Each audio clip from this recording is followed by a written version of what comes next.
Goeiemôre vriende, dis vandag Sondag 18 Mei 2025. Ek hoop julle het 'n absolute wonderlike Sondag. Lekker week gehad het ons wat verby is, amper net soos 'n somersweek gevoel, maar hulle sê hier kom 'n koue front, so julle moet maar so 'n bietjie op die uitkyk wees en die koue op die warm klere 'n bietjie nader trek vir hierdie week wat voorlê. Nou kom ons raak sommer net so vir 'n wyle stil in die teenwoordigheid van die Here.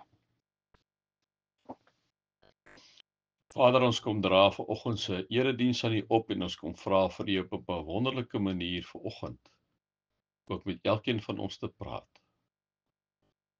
Here, dit gaan nie oor die stofmannetjies en die stofvroutjies nie. Here, dit gaan oor U Gees wat met ons praat deur gebroke mense, kromstokke. Here, vleipotte wat uitmekaar uitgeval het. Here, kom praat U asseblief met elkeen van ons se gees deur U Gees. Amen. Vriende, mag daar vir julle genade en vrede en oorvloed wees omdat julle God ken, Jesus ken en die Heilige Gees ken. Vriende, ek wil vandag met julle deel uit Handelinge 9 uit. Ons is natuurlik in die tyd na die opstanding van Jesus, vriende, tyd waar Handelinge natuurlik waar daar geweldig baie dinge gebeur, wonderwerke gebeur. Petrus eerste klomp hoofstukke aan die orde van die dag, ek dink is omtrent so tot by hoofstuk 13. Daarvanaf is dit Paulus natuurlik wat die die lig of die show amper sal ons sê kan steel, wat hy dan aangaan met sy sendingreise en oral waar hy was. Maar vandag van ons in die volgende 3 Sondae so 'n bietjie stil staan sommer net by Handelinge. Ons moet eintlik langer stil staan by Handelinge want die gebeur soveel wonderlike dinge daar. Ons wil 'n bietjie stil staan vandag by Handelinge 9 vers 36 tot 43. In Joppe was daar 'n gelowige vrou met die naam Tabitha, in Grieks Dorcas. Sy was altyd besig om goed te doen en die armes te help. Juis in die tyd toe Petrus in Lydda was, het sy siek geword en gesterwe. Hulle het haar gewas en in 'n bokamer neergelê, aangesien Lydda naby Joppe is en die gelowiges gehoor het dat Petrus daar is, het hulle 2 mans na hom toe gestuur met die versoek: "Kom tog gou na ons toe oor." Petrus het dadelik saam met hulle gegaan en toe hy daar kom het hulle hom na die bokamer toe geneem. Al die weduwees het by hom gestaan en snikkend vir hom hulle klere gewys wat Dorcas gemaak het toe sy nog gelewe het. Nadat Petrus almal uitgestuur het, het hy gekniel en gebid. Toe het hy na die liggaam gedraai en gesê: "Tabitha, staan op." Sy het haar oë oopgemaak en toe sy vir Petrus sien, het sy regop gesit. Hy het haar met die hand help opstaan, die weduwees en die ander gelowiges geroep en haar lewend voor hulle gebring. Die hele Joppe het daarvan gehoor en baie mense het tot geloof in die Here gekom. Petrus het 'n geruime tyd daar in Joppe gebly by 'n sekere Simon, die leerdoier.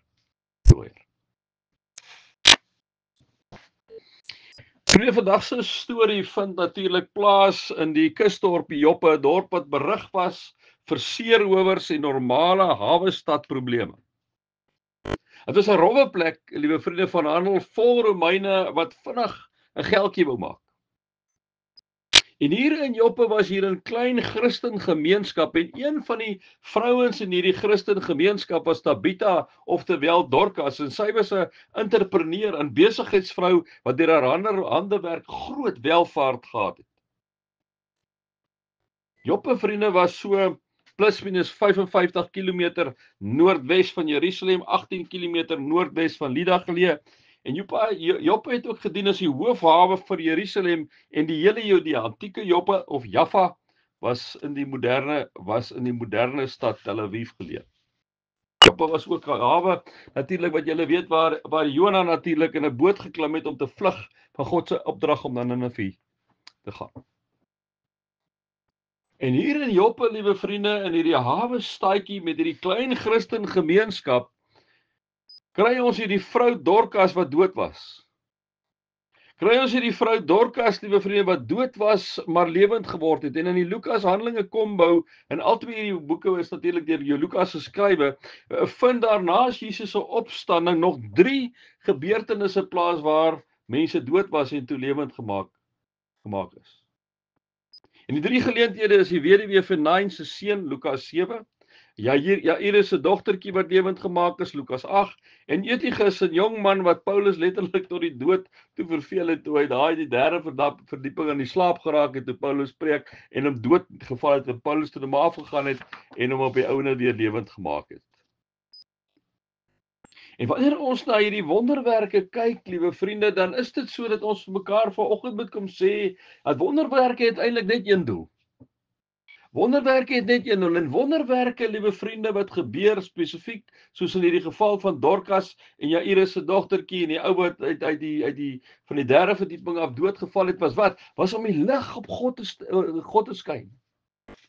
Is om te wys dat hier gebeur iets in hierdie wonderwerk dat niemand anders kan doen as net God nie. Dis 'n lig wat skyn, liewe vriende, vir die mense wat nie glo nie, om vir hulle te sê, hierdie ding kan nie gebeur sonder 'n ingreep van 'n almagtige God nie. Dit kan nie gebeur nie. En daarom sien ons dan ook dat baie mense tot geloof kom, en dit is natuurlik ook wonderwerke se doel, liewe vriende, om mense bewus te maak van God se teenwoordigheid, van God se almag, van God se alomteenwoordigheid, om hulle bewus te maak van hierdie enorme God, liewe vriende, wat ek en jy aanbid, en dat geen ander God iemand kan gesond maak behalwe hierdie almagtige drie-enige God, die Vader, die Seun en die Heilige Gees nie. Dit dwing mense wanneer hulle hierdie wonderwerke begin sien, liewe vriende, waar God ingryp om natuurlik waar hulle dan by tye sal sê, maar daar is nie 'n God nie, en daar geen ander verklaring is as daar so 'n wonderwerk plaasvind om eintlik by die konklusie te kan uitkom, maar dit is nie toeval nie. Hier moes 'n ingreep gewees het, en dis hoekom wonderwerke plaasvind, om juis hierdie mense wat ongelowig is, en dit is mos God se targetveld, liewe vriende, sy sendingveld het gekom, liewe vriende, om mense te red, om hulle tot geloof te bring. We sien wonderwerke konfronteer mense. Wonderwerke konfronteer mense die heeltyd met God. Dis presies wat in hierdie klein Christen gemeenskap plaasvind en in die wyeere Joppe plaasgevind het toe hierdie wonderwerk plaasgevind het. Daar kom tye in ons lewe, liewe vriende, wanneer ons nie glo nie. Wanneer ons sukkel om te glo en klein ateïste is, en dan wanneer so 'n wonderwerk plaasvind, dan is dit iets wat jou en my natuurlik totaal en al tot ander insigte bring. Wanneer ons na Tabitha kyk, ook bekend as Dorcas, word liewe vriende, ons op twee maniere, op verrassende maniere aan haar bekend gestel. Natuurlik sien ons sy is dood voordat ons haar kan leer ken, en sy word as 'n volgeling van Jesus, 'n disipel uitgebeeld. En nou sien ons, liewe vriende, dat hierdie Dorcas, nadat ons na die wonderwerk gekyk het, wat net God kan doen, as ons dan nou 'n bietjie die fokus verskuif na Dorcas toe, dan sien ons Dorcas, liewe vriende, was nie net 'n volgeling in naam van Jesus nie. Nee, liewe vriende, sy was bekend in die omgewing eintlik as 'n nabootser van Jesus, en nou het sy gesterf. Sy's bekend in die omgewing as 'n disipel van Jesus. Toe sy gesterf het, was sy omring deur mense, liewe vriende, wat ontvangers van haar goedheid was. Hulle wys dan ook die klere wat Dorcas gemaak het aan Petrus. Mary Oliver in haar gedig The Summer Day, liewe vriende, stel die belangrike vraag en sê, "Tell me, what is it you plan to do with your one wild and precious life? Tell me what it is you plan to do with your one wild and precious life." Of soos Peter Gums te stel, "What will it take for me to make a good life and not merely a good living?" Ek dink dis 'n uitsonderlike vraag, liewe vriende.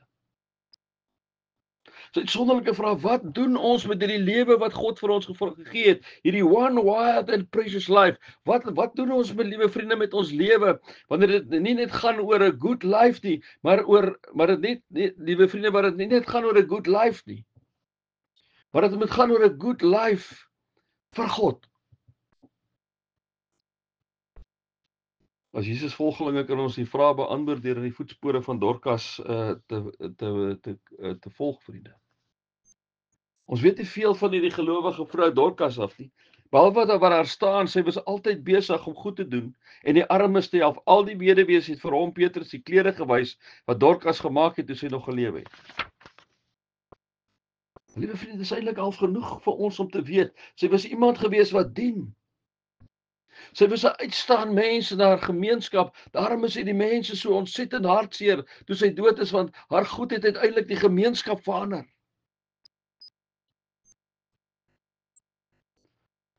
Ons moet die vraag natuurlik ook vra oor 'n kerk. Wanneer ons as kerk in 'n omgewing is, maak ons 'n verskil in die kerk in die omgewing. Ons is juis besig om op hierdie stadium na die skole toe te gaan en te gaan kyk, maar 'n bietjie navorsing te doen met wat gaan in die skole aan? Wat is die behoeftes? Wat is die behoeftes vir ons omgewing? Ons is omtrent by al die skole gewees nou. Ons is by die polisie gewees. Ons was by ward meetings gewees. Ons was by Tender Love and Care in Tableview gewees. Ons het 'n bietjie gehoor en gekyk, maar wat is die behoeftes in ons omgewing? En liewe vriende, dis ontsaglik die behoeftes van ons kinders wat op straat is, wat deur bendes geteiken word en ingetrek word.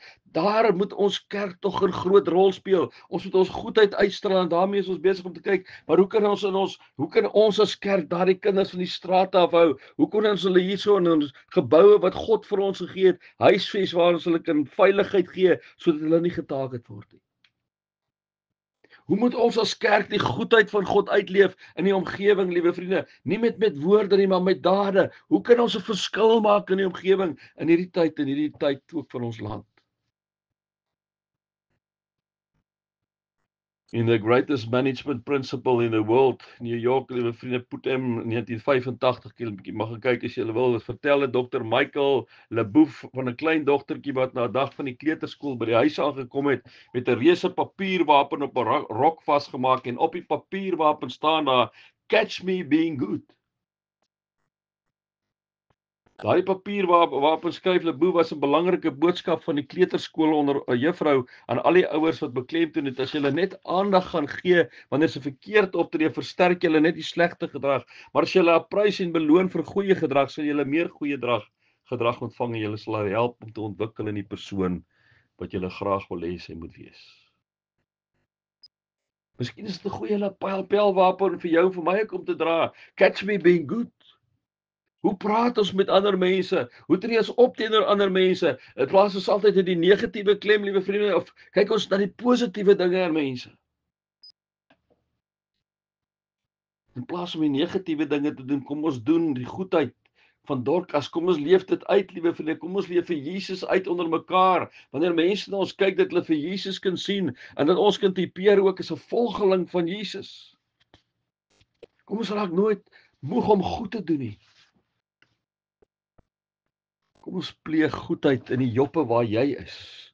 Waar is die joppe waar jy is? Selfs al is die joppe waar jy is 'n plek vol seerowers en skerminkels, gebruik dit as 'n basis om afgeskryfde mense van die lewe lief te hê. Timothy Merrill sê die volgende: extraordinary love is a love that treats everyone as equal. As a precious child of God, this is the love that never runs out. Instead, it's a gift of God, sê Timothy Merrill. Hierdie buitengewone liefde waarvan hy praat, liewe vriende, is om liefde te gee aan hawelose mense. Elke keer as jy by hulle verbyloop, dis nie om sê om hulle geld te gee nie, maar om hulle te groet, liewe vriende, vriendelik te groet en respekvol te wees teenoor hulle. Om liefde te gee vir 'n tiener wat elke keer en keer op keer droog maak, maar net aanhou bly om liefde te gee. Die liefde aan die een by jou werk wat sukkel om te konsentreer omdat haar probleme by die werk is. Liefde aan jou huweliksmaat wat sukkel om jou te verstaan en dikwels, liewe vriende, die verkeerde iets op die verkeerde tyd sê. Jy liefde aan daai moeilike ou by die werk of daai moeilike vrou by die werk wat almal verkeerd opvryf. Liefde aan die een wat sukkel om kop bo water hou. Liefde in 'n omgewing aan jou kinders. Liefde, liewe vriende, in jou omgewing aan kinders wat aan hulle lot oorgelaat is. En wanneer ons na hierdie gedeelte in Hebreë begin kyk, dan sien ons ja, dit gaan, liewe vriende, inderdaad oor die wonderwerk en dat ons daar inderdaad sien dat Petrus die krag by God kry om vir Dorcas uit die dood uit op te of sê ek op te hef, maar om maar laat opstaan uit die dood uit. Maar liewe vriende, dit gaan nie net daaroor nie. Hierdie gedeelte wil ek vir ons baie duidelik fokus, liewe vriende, dat wanneer Jesus in ons opgestaan het, wanneer Jesus in ons lewe, wanneer ons 'n disipel is van Jesus, liewe vriende, beteken dit daar's 'n liefdesdiens wat uit ons uitstraal as gelowiges.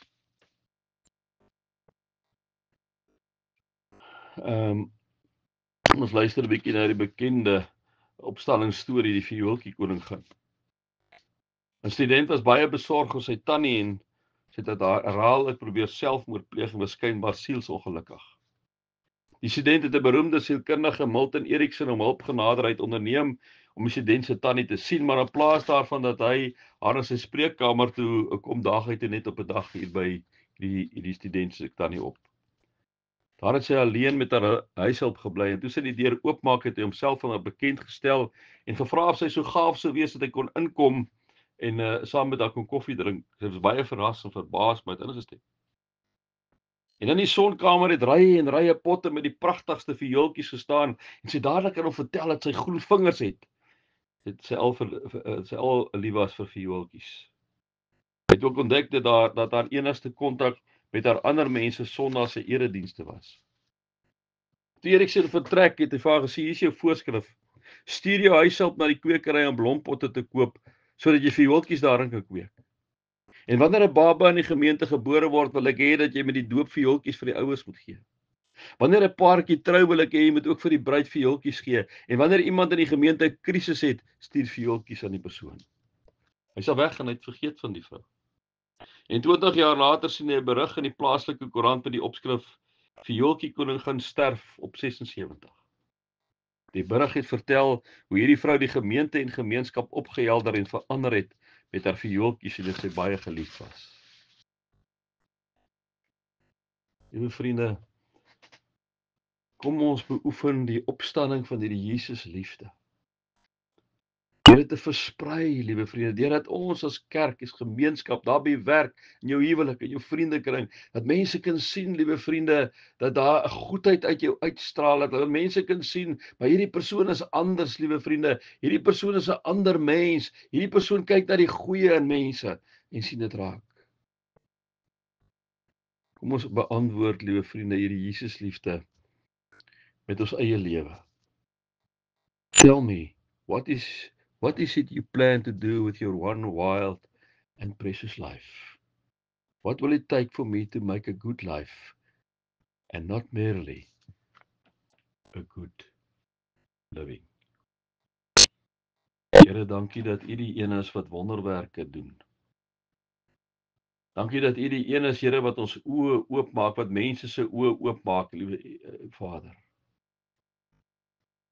Baie dankie, Here, dat U ook deur mense se oë oop te maak, ook ons oë oopmaak deur die gedeelte en vir ons sê, maar hoe kan jy so lewe om die goedheid van my uit te straal in ander mense se lewens soos Dorcas? Here, help ons in hierdie tyd wat 'n uitdagende tyd is om dit ook so uit te lewe. Amen. Ek gee vir julle geleentheid vir die dankoffer. Julle weet hoe werk dit. Zapper en Snapscan is julle baie welkom. Julle kan ook EFT doen, vriende. Die EFT, die is NG Kerk Sonnekus met 'n S, Absa Bank. Die tak kode is generies 632005. Ons rekeningnommer is 3270140,547 en dit is 'n checkrekening. Vriende, ek wil julle wegstuur vanoggend met die wete dat God inderdaad vandag nog wonderwerke doen. En miskien is hy besig in jou familie en in jou vriendekring en jou werkskring en die gemeente, gemeenskap om so iets te doen en is hy besig om mense so oop te maak en dan moet ons sê, Here, wat 'n wonderlike, wat 'n wonderwerk, wat 'n wonderlike belewing wat ons het. Voorreg wat Petrus en natuurlik hierdie vriendinne van Dorcas gehad het. Vriende, dat ons ook opnuut gedring word daartoe om goedheid te versprei, waar ons ook al gaan, om goedheid te versprei aan mense, sodat mense kan sien dat ek en jy volgelinge van Jesus is. Mag ons moderne Tabitha Dorcas in hierdie lewe wees. Mag julle God se liefde ervaar, mag julle Jesus se genade ervaar, mag julle inderdaad die Heilige Gees se teenwoordigheid ervaar. Amen.